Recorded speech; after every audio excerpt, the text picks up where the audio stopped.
Hi friends, welcome to my YouTube channel. Annapurna ಚಾನಲ್ಗೆ ಎಲ್ಲರಿಗೂ ಸ್ವಾಗತ. ಇವತ್ತು ನೋಡಿ, ಇದು ಕಳ್ಳೆಪುರಿ ಇದೆಯಲ್ಲ, ಇದರಿಂದ ಚುಡುವ ಅಂತ ಉತ್ತರ ಕರ್ನಾಟಕದಲ್ಲಿ ಮಾಡ್ತಾರೆ. ಈ ಕಳ್ಳೆಪುರಿ ಚುಡುವ ಮಾಡೋದನ್ನು ತೋರಿಸ್ತೀನಿ ಬನ್ನಿ.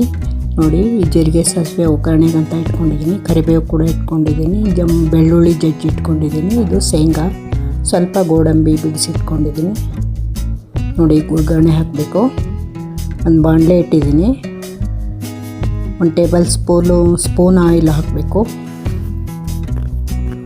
ಜಾಸ್ತಿ ಆಯಿಲ್ ಆಗಿಬಿಡುತ್ತೆ, ಜಾಸ್ತಿ ಹಾಕಿದರೆ ಚೆನ್ನಾಗಿರಲ್ಲ. 1 ಟೇಬಲ್ ಸ್ಪೂನ್ ಸಾಕು. ನೋಡಿ, 1 ಟೇಬಲ್ ಸ್ಪೂನ್ ಅಷ್ಟು ಹಾಕ್ಕೊಂಡಿದ್ದೀನಿ. ಆಯಿಲ್ ಸ್ವಲ್ಪ ಕಾದ ನಂತರ ಒಗ್ಗರಣೆ ಹಾಕ್ಕೊಳ್ಬೇಕು. ಜೀರಿಗೆ ಸಾಸಿವೆ ಅದೆಲ್ಲ ನೋಡಿ, ಜೀರಿಗೆ ಸಾಸಿವೆ ಹಾಕಿದ್ದೀನಿ. ಇದು ಸ್ವಲ್ಪ ಚಟಪಟ ಅಂದಮೇಲೆ ಬೆಳ್ಳುಳ್ಳಿ, ಕರಿಬೇವು ಎಲ್ಲ ಒಗ್ಗರಣೆ ಕೊಡಬೇಕು. ಒಗ್ಗರಣೆಗೆ ಹಾಕಬೇಕು. ನೋಡಿ, ಈಗ ಬೆಳ್ಳುಳ್ಳಿ ಹಾಕಿದ್ದೀನಿ ನೋಡಿ. ಈಗ ಕರಿಬೇವು ಹಾಕಿದ್ದೀನಿ. ನಂತರ ಆಮೇಲೆ ಶೇಂಗಾ ಹಾಕಿದ್ದೀನಿ. ಒಂದು ಜಾಮೂನ್ ಬಟ್ಲಿಂದ ಒಂದು ಬಟ್ಲು, ಮುಕ್ಕಾಲು ಬಟ್ಲು ಸಾಕು. ಜಾಮೂನ್ ಬಟ್ಲಿಂದ ಮುಕ್ಕಾಲು ಬಟ್ಲು ಶೇಂಗಾ ಸಾಕು. ಆಮೇಲೆ ಸ್ವಲ್ಪ ಗೋಡಂಬಿ, ಒಂದು ಅರ್ಧ ಬಟ್ಲು ಗೋಡಂಬಿ, ಒಂದು 8-10 ಗೋಡಂಬಿನೇ ಒಡೆದು ಹಾಕಬೇಕು. ಸುಮ್ಮನೆ ಟೇಸ್ಟ್ ಬರುತ್ತೆ ಇದು ಹಾಕಿದರೆ.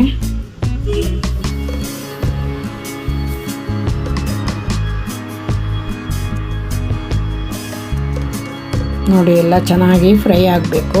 ಶೇಂಗಾ ಎಲ್ಲ ಚೆನ್ನಾಗಿ ಎಣ್ಣೆಯಲ್ಲಿ ಫ್ರೈ ಆದಮೇಲೆ ಬೇರೆ ಎಲ್ಲ ಹಾಕಬೇಕು. ನೋಡಿ, ಇದನ್ನೆಲ್ಲ ಹಾಕಿ ಫ್ರೈ ಮಾಡ್ತಾಯಿದ್ದೀನಿ. ಒಗ್ಗರಣೆ ಕೊಟ್ಟು ಇದಕ್ಕೆ ಶೇಂಗಾ, ಗೋಡಂಬಿ, ಕರಿಬೇವು ಎಲ್ಲ ಹಾಕಿ ಫ್ರೈ ಮಾಡ್ತಾಯಿದ್ದೀನಿ.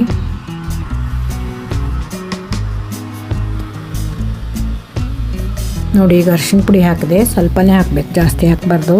ಜಾಸ್ತಿ ಅರಿಶಿನ ಪುಡಿ ಹಾಕಿದರೆ ಜಾಸ್ತಿ ಅರಿಶಿಣನೇ ಕಾಣುತ್ತೆ. ಅದಕ್ಕೋಸ್ಕರ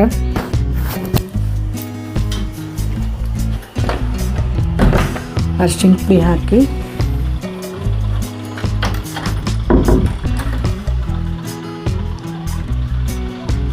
ಸ್ವಲ್ಪ ಫ್ರೈ ಮಾಡಬೇಕು.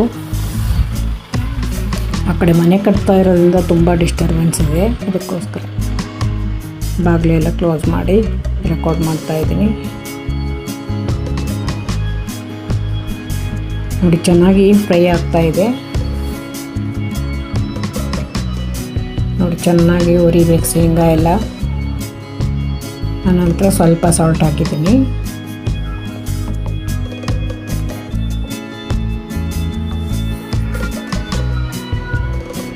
ನೋಡಿ, ಚೆನ್ನಾಗಾಗಿದೆ. ಈಗ ಸ್ವಲ್ಪ ಹಿಂಗೆ ಹಾಕಿದ್ದೀನಿ. ಹಿಂಗೆ ಕೂಡ ಹಾಕಿದರೆ ಚೆನ್ನಾಗಿರುತ್ತೆ, ಟೇಸ್ಟ್ ಬರುತ್ತೆ. ಮಂಡಕ್ಕಿ ಚುಡುವ, ಅದಕ್ಕೆ ಕಳ್ಳೆಪುರಿ ಚುಡುವ ಅನ್ಬೋದು, ಅಥವಾ ಮಂಡಕ್ಕಿ ಚುಡುವ ಆದರೂ ಅನ್ಬೋದು.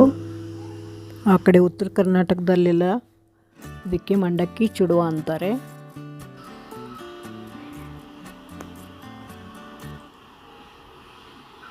ಚುರ್ಮರಿ ಕೂಡ ಅಂತಾರೆ ಈ ಕಡೆ, ಫ್ರೈಡ್ ಚುರ್ಮರಿ. ನೋಡಿ, ಎಲ್ಲ ಕೆಂಪಾಗ್ತಾಯಿದೆ ನೋಡಿ, ಫ್ರೈ ಆಗಿ. ಶೇಂಗಾ ಎಲ್ಲ ಸ್ವಲ್ಪ ಕಲರ್ ಚೇಂಜ್ ಆದಮೇಲೆ ಇದು ಹಾಕಬೇಕು, ಚಿಲ್ಲಿ ಪೌಡರ್. ಒಂದು ಸಣ್ಣ ಸ್ಪೂನಿಂದ 1 ಸ್ಪೂನ್ ಹಾಕಿದ್ದೀನಿ ಅಷ್ಟೇ. ಇದು ಜಾಸ್ತಿ ಹಾಕಿದರೆ ತುಂಬ ಖಾರ ಆಗುತ್ತೆ. ಅಷ್ಟೇ ಹಾಕಿಬಿಟ್ಟೆ ಸಾಕು. ನಾವು ಸ್ವಲ್ಪನೇ ತೊಗೊಂಡಿರೋದ್ರಿಂದ ಅಷ್ಟು ಹಾಕಿದರೆ ಸಾಕು. ನೋಡಿ, ಈಗ ಕಳ್ಳೆಪುರಿ ಸೋಸಿ ಎಲ್ಲ ಜರಡಿ ಹಿಡ್ದಿಟ್ಟಿರ್ತೀನಲ್ಲ, ಅದನ್ನು ಹಾಕಿ ಮಿಕ್ಸ್ ಮಾಡಬೇಕು, ಚೆನ್ನಾಗಿ ಕಲಿಸ್ಬೇಕು. ಗ್ಯಾಸ್ ಆಫ್ ಮಾಡಿದ್ದೀನಿ. ಆಮೇಲೆ ಸಿಮ್ಮಲ್ಲಿಟ್ಟು ನಂತರದಲ್ಲಿ ಮತ್ತೆ ಫ್ರೈ ಮಾಡಬೇಕು. ಆಮೇಲೆ ಈಗ ಹಾಗೆ ಎಲ್ಲ ಮಿಕ್ಸ್ ಮಾಡ್ಕೊಳ್ಬೇಕು ಮೊದಲು.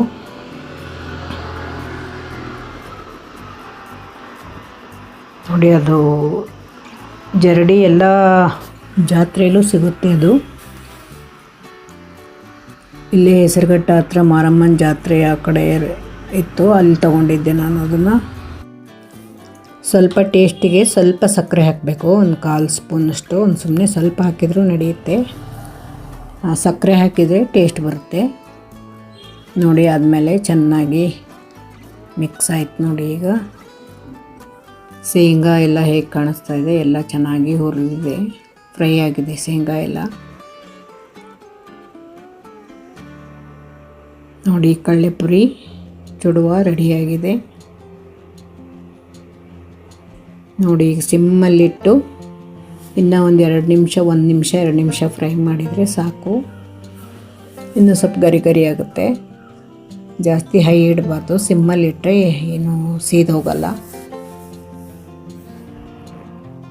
ನೋಡಿ ಚೆನ್ನಾಗಿ ಫ್ರೈ ಆಗ್ತಾಯಿದೆ. ನೋಡಿ ಚೆನ್ನಾಗಿ ಗರಿ ಗರಿ ಆಯಿತು. ಈಗ ಆಫ್ ಮಾಡಿಬಿಡ್ಬೇಕು ಗ್ಯಾಸು.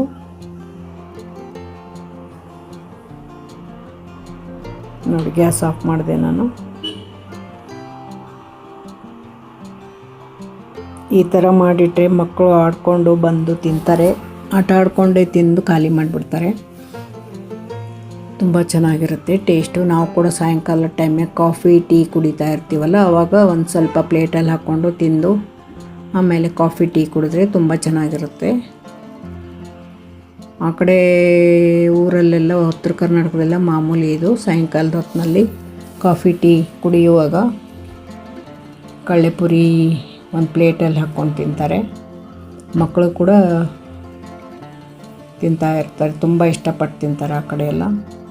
ನೀವು ಮಾಡಿಡಿ, ತುಂಬ ಟೇಸ್ಟಿಯಾಗಿರೋದ್ರೆ ಮಕ್ಕಳು ಕೂಡ ಖಾಲಿ ಮಾಡ್ತಾರೆ ತಿಂದು. ಎಲ್ರಿಗೂ ಇಷ್ಟ ಆಗುತ್ತೆ ಇದು. ನೋಡಿ ಒಂದು ಬಾಕ್ಸಲ್ಲಿ ಹಾಕಿಡ್ತೀನಿ, ಹಾಕಿಟ್ಬಿಡ್ಬೇಕು. ಬಿಸಿ ಇದ್ದಾಗೆ ಮುಚ್ಚಬಾರ್ದು, ಸ್ವಲ್ಪ ಆರಿದ ಮೇಲೆ ಮುಚ್ಚಬೇಕು. ಸ್ವಲ್ಪ ಬಿಸಿ ಇದಾವಲ್ಲ ಇದು ಕಡಲೆಪುರಿ, ಹಾಗೆ ಬಿಟ್ಟಿರ್ತೀನಿ ಸ್ವಲ್ಪ ಹೊತ್ತು, ಆಮೇಲೆ ಮುಚ್ಚಿಡ್ತೀನಿ. ಮುಚ್ಚಿಟ್ರೆ 8 ದಿವಸದವರೆಗೂ ತಿನ್ಬೋದು. ಇದು ಒಂದು 4-5 ದಿವಸ ಆಗುತ್ತೆ. 4-5 ದಿವಸ ಆಗುತ್ತೆ ತಿನ್ಬೋದು ಇದು. ಯಾರಿಗೆಲ್ಲ ಈ ಥರ ಈ ಕಡಲೆಪುರಿ ಚುಡುವ ಇಷ್ಟ ಆಯಿತು ಅವರೆಲ್ಲ ಕಮೆಂಟ್ ಮಾಡಿ. ಹಾಗೆ ನನ್ನ ಚಾನಲ್ನ ಸಪೋರ್ಟ್ ಮಾಡಿ, ಸಬ್ಸ್ಕ್ರೈಬ್ ಮಾಡಿ. ಯಾರು ಸಬ್ಸ್ಕ್ರೈಬ್ ಮಾಡದೆ ನೋಡ್ತಾ ಇದ್ದೀರಾ ಎಲ್ಲರೂ ಸಬ್ಸ್ಕ್ರೈಬ್ ಮಾಡಿ ನೋಡಿ ನನ್ನ ಚಾನಲ್ನ. ಹೀಗೆ ಸಿಂಪಲ್ಲಾಗಿರೋ ವಿಡಿಯೋನ ಹಾಕ್ತಾ ಇರ್ತೀನಿ. ನೋಡಿ ಈಗ ಬಿಸಿ ಇರೋದ್ರಿಂದ ಹಾಗೆ ಓಪನ್ ಆಗಿಟ್ಟಿದ್ದೀನಿ. ಒಂದು ಅರ್ಧ ಗಂಟೆ ಬಿಟ್ಟು ಮುಚ್ಚಿಟ್ಬಿಡ್ಬೇಕು. ಹೀಗೆ ಈಗಿನ್ನೂ ಬಿಸಿ ಇದೆ ಅಂತ ಹಾಗೆ ಓಪನ್ ಇಟ್ಟಿದ್ದೀನಿ. ನೋಡಿ ಒಂದು 1/2 ಅವರ್ ಬಿಟ್ಟು ಮುಚ್ಚಿಟ್ಬಿಡ್ಬೇಕು. ಇದುವರೆಗೂ ಯಾರೆಲ್ಲ ನನ್ನ ವಿಡಿಯೋ ನೋಡಿದಿರಾ ಎಲ್ಲರೂ ಸಪೋರ್ಟ್ ಮಾಡಿ. Thank you so much.